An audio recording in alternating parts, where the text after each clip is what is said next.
വയനാട്ടിലെ ദുരന്ത മേഖലയിൽ ഇന്ന് ജനകീയ തെരച്ചിലാണ്.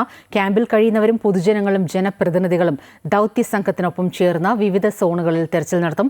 ഒരു ദിവസം നീണ്ടുനിൽക്കുന്ന തെരച്ചിലാണ് ആദ്യം നിശ്ചയിച്ചിരുന്നതെങ്കിലും ശനിയാഴ്ചത്തെ പ്രധാനമന്ത്രിയുടെ സന്ദർശനത്തിന്റെ സുരക്ഷ ഒരുക്കുന്നതിന്റെ ഭാഗമായി തെരച്ചിൽ 11 മണിക്ക് അവസാനിപ്പിക്കും. നിലവിൽ തെരച്ചിൽ നടത്തുന്ന NDRFനും പോലീസിനും വിവിധ സന്നദ്ധ സംഘടനകൾക്കും പുറമെ കൂടുതൽ നാട്ടുകാരും തെരച്ചിലിന് വേണ്ടിയെത്തും.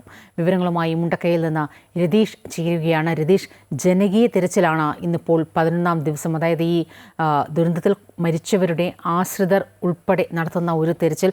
ഇപ്പോൾ തെരച്ചിൽ ആരംഭിച്ചു കഴിഞ്ഞിട്ടുണ്ടോ? എത്ര മണിവരെയാണ് ഇത് മുന്നോട്ട് കൊണ്ടുപോകുന്നത്? സ്വപ്ന, തീർച്ചയായും ഇപ്പോൾ ഞാൻ നിൽക്കുന്നത് മുണ്ടക്കൈ മേഖലയിലാണ്. ഇവിടേക്കിപ്പോൾ സന്നദ്ധ പ്രവർത്തകരും NDRF സംഘവും അതോടൊപ്പം തന്നെ കൂടുതൽ ആളുകൾ എത്തിക്കൊണ്ടിരിക്കുകയാണ്. നമ്മുടെ ക്യാമറമാൻ അമർജിത്ത ദൃശ്യങ്ങളിലേക്കൊക്കെ പോകുമ്പോൾ സന്നദ്ധ പ്രവർത്തകർ തിരച്ചിൽ നടത്തിക്കൊണ്ടിരിക്കുന്ന ദൃശ്യങ്ങൾ തന്നെയാണ്. ഈ മുണ്ടക്കൈ മേഖലയിലാണ് 6 സംഘങ്ങളായി തിരിഞ്ഞുകൊണ്ടാണ് ഇന്ന് പ്രധാനമായും ഈ തിരച്ചിൽ നടക്കുന്നത്. കാരണം ഇന്നത്തെ പ്രധാന സവിശേഷത എന്ന് പറയുന്നത് കൂടുതൽ ജനകീയമായ ആളുകളെ ഈ മേഖലയിലേക്ക് എത്തിച്ചിട്ടുണ്ട്. സന്നദ്ധ പ്രവർത്തകർ കൂടാതെ തന്നെ ഈ പ്രദേശത്തെ ഭൂരിഭാഗം ആളുകളെയും ഈ തെരച്ചിൽ ദൗത്യത്തിന്റെ ഭാഗമാക്കുകയാണ്. അതോടൊപ്പം തന്നെ ക്യാമ്പുകളിൽ കഴിയുന്ന 191 ആളുകൾ ഈ തെരച്ചിൽ ദൗത്യത്തിൽ പങ്കാളികളാവാൻ സന്നദ്ധ പ്രകടിപ്പിച്ചിട്ടുമുണ്ട്. അതുകൊണ്ട് തന്നെ ഇത്തരത്തിലുള്ള പ്രധാനമായും തെരച്ചിൽ നടക്കുകയാണ്. മേഖല നമുക്ക് ദൃശ്യങ്ങളിലൊക്കെ കാണാം. ചില മേഖലകളിലൊക്കെ ആളുകൾ ഇറങ്ങിക്കൊണ്ട് തിരച്ചിൽ നടത്തുക. അവസാനഘട്ട തിരച്ചിലാണ്. 131 ആളുകളെയാണ് ഇനി കണ്ടെത്താനായുള്ളത്.